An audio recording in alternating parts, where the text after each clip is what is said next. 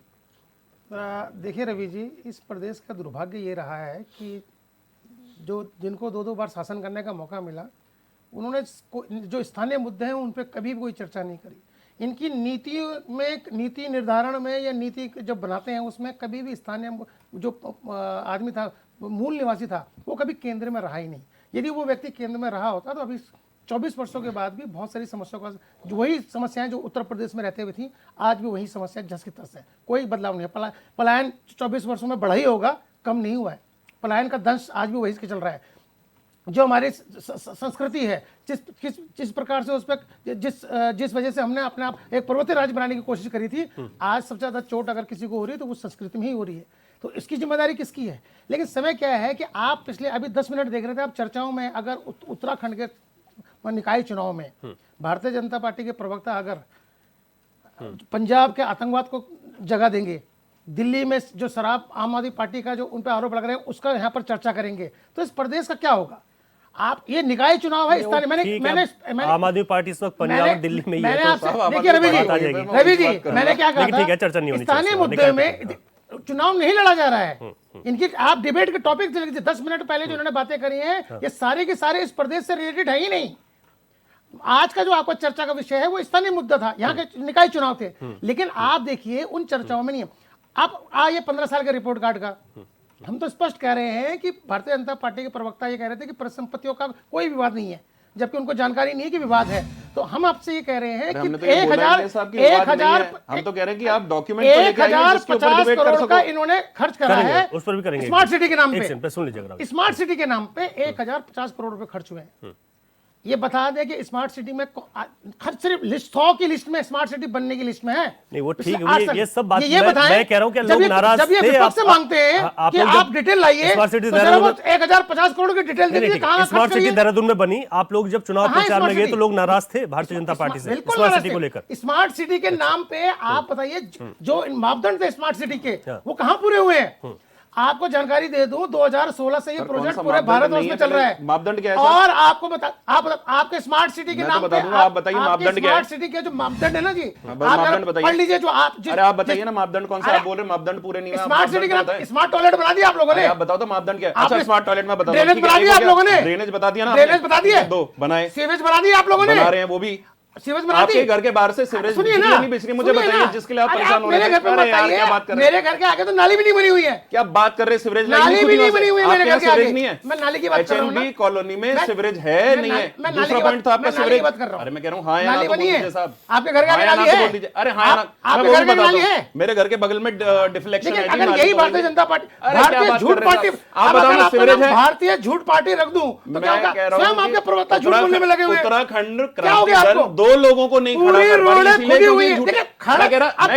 मैं कह रहा सीवरेज की बात करी इन्होंने, स्मार्ट टॉयलेट की बात करी इन्होंने सुलभ शौचालय की भी मैं बात कर लेता हूँ। भारतीय जनता पार्टी के समझ लीजिए ना का मानसिक दिवालियापन देखिए आप, सुनते नहीं है। सबसे पहले तो ये क्या करते हैं, अगर दूसरी बात इनके पास टॉपिक नहीं, अभी तर्क को कुतर्क में बदलने की कोशिश करते हैं। अच्छा इन्होंने 3 बातों का जवाब दे दो। जब आप तो आप विपक्ष से कुतर्क करिए। इन्होंने बोला अब जवाब सुन लीजिए, जवाब सुन लीजिए। भारतीय जनता पार्टी जवाब तो सुनिए। इतना दिवालियापन ठीक है, तो स्वीकार कर लेना चाहिए। रावत जी जवाब सुनिए। बिना अनुपम जी जवाब दीजिए। नहीं चलता। अरे एक सेकंड, बौखला जाते हैं आप। मैं वही तो देखिए, बोल रहा हूं, जवाब तो सुन लीजिए। मैंने सिर्फ इतनी सी बात कही। मैंने एक बात कही, दिवालियापन से ग्रस्त है भारतीय मैंने जनता पार्टी के कहा प्रवक्ता। जवाब तो सुनिए। मैंने कहा सीवरेज के पाइप बिछ रहे मोदी और हैं, योगी, ये डर गए। आपको जवाब मैंने कहा सही सीवरेज के नहीं ठीक है, होता। आपके घर के आगे नाली नहीं बनी हुई हालत है है। और उस कॉलोनी को बने हुए 40 वर्ष हो चुके हैं। अरे साहब नालियां आपको पता जहां होना बनती चाहिए। हैं जहां पे डिफ्लेक्शन ठीक है। नहीं अरे होता क्या है हो गया राजेंद्र आपको? वो भी बन नाली जाएगी। क्यों नहीं बनी है? अरे वो भी आज मैं कह रहा हूँ देहरादून की जनता सब जानती है। देहरादून की जनता सब जानती है कितनी नालियां बनी है, मैंने कितनी कहा नालियां नहीं बनी है। और अरे स्मार्ट सिटी से देहरादून है ही कितना नहीं कहीं बदला, साहब। कहीं भी ना स्मार्ट हो, सिटी से देहरादून लेकिन कितना आपकी बदला। सरकार तो है। जनता काम किया ना, तो जनता वही बता रहा हूँ ना। देहरादून की जनता सवाल जानती पूछा ना है। आपने, रवि सुन जी, तो लो। यही विषय है। सुनना ही नहीं उन्हें। यही विषय है, सुनना नहीं है किसी की प्रवक्ता बात। है राव जी सुनना, मानसिक दिवालियापन की राव जी स्थिति में आ चुके हैं। ठीक है, शॉर्ट में जवाब दे दीजिएगा अनुपम जी। यूकेटी को शर्म इतनी आनी चाहिए। नहीं ये कोई गलत बात है कार्य याद सर। नहीं है। ठीक है। अगर यहाँ पर है, ये स्मार्ट सिटी का कार्य बता दें, रीजनल पार्टी दे देना कितने स्मार्ट सिटी का कार्य कराएंगे, बता दें। ये नहीं कर पाएंगे। अरे मैं बता तो रहा हूं, ये एक सुनते ही नहीं नंबर है। के इस अरे प्रदेश दीपक के रावत जी, हितैषी है ही नहीं। दीपक रावत जी, दीपक रावत जी, पूछिए इनसे। अरे पूछिए तो रहो, आप सुनेंगे तभी तो इन्होंने पूछूंगा। सोचा नहीं है ना, हाँ। स्मार्ट टॉयलेट की बात करी, हाँ। सुलभ शौचालय प्लस स्मार्ट टॉयलेट सिर्फ पहुंचेंगे। अरे सुन लो ना दादा, अब सुन लो, एक चीज में अब है। इन्होंने करी सीवर की एक- बात। कौन सी चीज में? सीवर हमारे पास इन्होंने करी, ग्राउंड के सीवर चारों लाइंस तरफ आपने बढ़ रही टाइल्स हैं। और बिछा सुनो, दी, आपका खत्म। ड्रेनेज, अच्छा ठीक है जी, केंद्र नहीं सरकार नहीं, से आज 500 आज करोड़ आज अगर हम इस विषय में बात करेंगे ये फालतू की बात हर है। शहर एक सेकंड, आज ये नहीं नहीं, लोग आज ये बात नहीं चाहिए करनी। नहीं है। भाजपा ठीक लेके है आई। सर, मुझे आप दोनों लोगों की क्या आप कैसे क्या स्मार्ट आवाज सिटी डाउन है? करनी पड़ेगी। राजेंद्र बिष्ट जी, अब इस चुनाव में महत्वपूर्ण बात ये थी कि जनता को मूर्ख बनाने का काम कर रही है भारतीय जनता पार्टी के प्रवक्ता। अच्छा ठीक है, बौखला गए। अरे, दिवालिया अरे, अपन एक बोलते हैं सेकंड। इसको। न पढ़ते जब अरे, आदमी को ठीक है, सब पता होता है। ठीक है, आपकी आवाज डाउन है सर। दिवालिया अपन की स्थिति बोलते हैं इसको। जब मोदी बिष्ट जी, योगी के बाद तीसरा इस शब्द बार नहीं अगर है। बात की जाए तो बागी प्रत्याशी भी चुनाव मैदान में थे और निर्दलीय भी थे। कई जगहों पर हमने देखा कि निर्दलियों का ठीक ठाक दबदबा, चाहे हम उसे सोशल मीडिया कहें या फिर जिस भी तरीके से उन्होंने दिखाया। ये वोट में क्या तब्दील हुई होंगी ये चीजें, और क्या कहीं पर ऐसे अप्रत्याशित परिणाम हमें देखने को मिल सकते हैं नगर निगमों में, पालिकाओं में या फिर नगर पंचायतों में? नहीं, जहाँ तक देखिए, अगर हम बात कर रहे हैं स्पेसिफिक पार्षदों की बात कर रहे हैं जी, तो पार्षद लेवल पे क्या होता है कि एक इंडिविजुअल पर्सन होता है जिसकी मतलब क्रेडिबिलिटी के ऊपर वोट पड़ते हैं। तो हाँ। और उसके साथ अगर वो एक नेशनल पार्टी या मतलब जैसे कांग्रेस या बीजेपी का अगर कैंडिडेट हो तो वो उसके लिए प्लस फैक्टर होता है। लेकिन जहाँ तक बात ये कि जब बागी लोग जो है निर्दलीय चुनाव लड़ते हैं तो उसको इतना बड़ा सक्षम या सशक्त उम्मीदवार होना चाहिए कि वो जो है अब नेशनल पार्टी के जो उम्मीदवार है उनका भी उनके अगेंस्ट खड़ा हो सके, उनके उसको अपने आप को जो है उनसे मतलब 3 गुना या 4 गुना उसके बाद वोट लेने की कैपेसिटी होनी चाहिए, तभी हाँ। वो जीत सकता है। हाँ। और जहाँ तक बात, क्योंकि कुछ ऐसे होते हैं कि जो ट्रेडिशनल वोटर्स होते हैं, जो कांग्रेस के वोटर हैं वो कांग्रेस के रहेंगे, जो यूकेडी के वोटर हैं यूकेडी के रहेंगे, और जो बीजेपी के वोटर हैं वो बीजेपी के वोटर रहेंगे। लेकिन जो मतलब पार्षद लेवल पे मुझे लगता है कि जो आदमी का ये व्यक्तित्व, उसका चेहरा वो आगे रहता है। साथ में अगर कोई अच्छी नेशनल पार्टी के साथ है तो वो उसके लिए प्लस फैक्टर रहता है कि उसका संगठन, उसके पास सब कुछ, उसके पास सोशल मीडिया नेटवर्क हो गया, उसका एडवर्टाइजमेंट हो गया, उसका जो है सारा जो प्रमोशन हो गया, वो सब कुछ एक व्यवस्थित रहता है, तो वो एक एडवांटेज रहती है। लेकिन जहाँ तक मेयर की बात है, मेयर में क्या होता है, बिकॉज उसमें भी अब आप ये देखिए मेयर में डायरेक्ट जो है चुनाव करती है जनता, जो है डायरेक्ट मेयर को चुनाव करती है। हाँ। तो आप ये देखेंगे आज के समय में क्या हुआ है, अगर आप परसों जो आंकड़े आए तो मुझे जो लग रहा है कि इस बार क्या होगा, आप ये देखें कि पार्षद किसी पार्टी का जीतेगा। हाँ। और मेयर जो है किसी पार्टी को उस मतलब पार्षद वाली जो वो है नंबर है, वहां से जो है वोट जो है आप देखेंगे वोटों का जो है ना वो अलग पैटर्न दिखाई दे। तो ये क्यों हुआ? क्योंकि लोगों का समझ है कि ठीक है, हम अपने लोकल के लिए हम इस आदमी को पसंद करते हैं, लेकिन जब मेयर की बात होती है तो वो हो सकता है किसी राष्ट्रीय पार्टी को चुने, तो या फिर वो बदलाव देगी। तो ये सारे फैक्टर जो हैं काम करते हैं। लेकिन मुझे वही लग रहा है कि इस बार मुझे देहरादून में, मैं देहरादून की बात करता हूँ, थोड़ा बहुत ऋषिकेश की बात करता हूँ, थोड़ा सा कुछ मुझे अलग सा पैटर्न इस समय दिखाई दे रहा है मेयर सीट से। मतलब मैं ये नहीं कह रहा कि कौन जीत रहा है कौन हारा है, ये नहीं कह रहा हूँ, बट मतलब there is a shift of the vote percentage. तो वो वोट परसेंटेज कितना जो है जिताता है ये देखने की बात होगी, क्योंकि अभी हमारे पास आंकड़े नहीं आए कि किस बूथ से कितना पड़ा है, क्या पड़ा है। शायद कल तक आ जाएंगे तो उसके बाद हम बता देंगे। लेकिन ये डेफिनेट कुछ लग रहा है। और इसके जो अगर आप देखते हैं, जो क्योंकि मैंने कई जगह बात करी, कई लोगों से बात करी, अलग अलग बूथों में बात करी, अलग अलग जगह पे पार्षदों के जो एरियाज है उन पे बात करी, जो पुराने जनरली क्या हुआ इस बार की बीजेपी ने पुराने जो पार्षद हैं उनको वोट रिपीट करा है, कांग्रेस ने भी पुराने जो पार्षद हैं उन्हीं को रिपीट करा है। तो वहां पे भी एक एंटी इनकम्बेंसी तो होती है। लोग नाराज तो होते ही हैं। कुछ लोगों का काम होता है, किसी लोगों का काम नहीं होता, फिर लोग बंटने लगते। तो ये सब चीज देखने की बात है। और आप समझ लो जहां तक पहाड़ की बात है, उस जगह पंचायत की बात है, जिस तरह गाँव की बात है, गाँव में थोड़ा सा ये लगता है कि वहां पे भी थोड़ा सा जो है इस समय मुझे लगता है कि बीजेपी का थोड़ा प्लस फैक्टर है गाँव में। बट शहरों में मुझे लग रहा है कि कहीं ना कहीं थोड़ा सा इस समय वोटों की परसेंटेज में अंतर आएगा। और वो कितना किसको जिताता है ये देखना पड़ेगा। ठीक है अभिष जी। धीरेन्द्र प्रताप जी, आज की चर्चा पर आपका फाइनल कमेंट, जब 25 तारीख की सुबह होगी और जब आंकड़े सामने आने लगेंगे तो आंकड़े किस तरीके से होंगे आपके पक्ष में? मुझे पार्टी ने दायित्व दिया था, पूरी गढ़वाल कमिश्नरी का मैं इंचार्ज था और मैं 6 जिलों में गया हूँ। पिछले 8 दिनों में दौरा करके लौटा था परसों रात जी। तो अधिकांश जगहों पर हमारे अध्यक्ष ने नौजवानों को पार्टी की उम्मीदवारी दी है और अधिकांश जगहों पर मैंने यही महसूस किया कि जो कांग्रेस के प्रत्याशी हैं वो अपने प्रतिद्वंदियों से आगे हैं। कहीं एक आध जगह कहीं निर्दलीय और एक आध 2 जगह भाजपा के लोग भी इसमें आगे हैं। तो मुझे उम्मीद है कि जो 11 नगर निगम है इसमें कम से कम 6 से 7 जगहों पर कम से कम जो है कांग्रेस जीत हासिल करेगी और इसी तरह से जो बाकी 90 नगर पालिकाएं नगर परिषद हैं उसमें भी कांग्रेस उल्लेखनीय जीत हासिल करेगी। और जिससे ये कह रहे थे कि जी ये ट्रिपल इंजन की सरकार है, ये जनता में चला गया कि ये इंजन चाहते हैं लेकिन ये डिब्बों की परवाह नहीं है। जो जनता रूपी डब्बे हैं उनकी इन्हें कोई परवाह नहीं है। लोगों में ये सवाल बना हुआ था कि पौड़ी में बस गिरी तो अस्पताल में वहां पर मरहम पट्टी क्यों नहीं मिली, अस्पताल में क्यों नहीं मिली, क्यों करके बाद में जो स्वास्थ्य मंत्री हैं पौड़ी के ही रहने वाले हैं उन्होंने श्रीनगर के डॉक्टर उठाकर वहां पटक दिए, वहां के यहाँ पटक दिए, इसी में अपने कर्तव्य की तीसरी कर ली।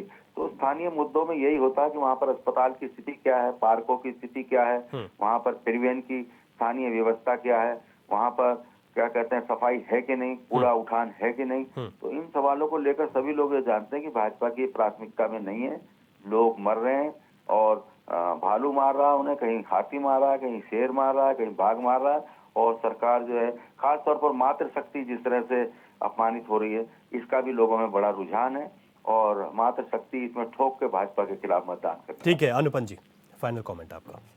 देखिए जैसे हमारे अग्रज हैं, हमसे बड़े हैं तो बड़ी बात भी कर सकते हैं, कह रहे हैं 11 के 11 या 11 सारे वो लेके जा रहे हैं तो ठीक है, बड़े हैं, सपना भी देखना चाहिए, अच्छी बात है।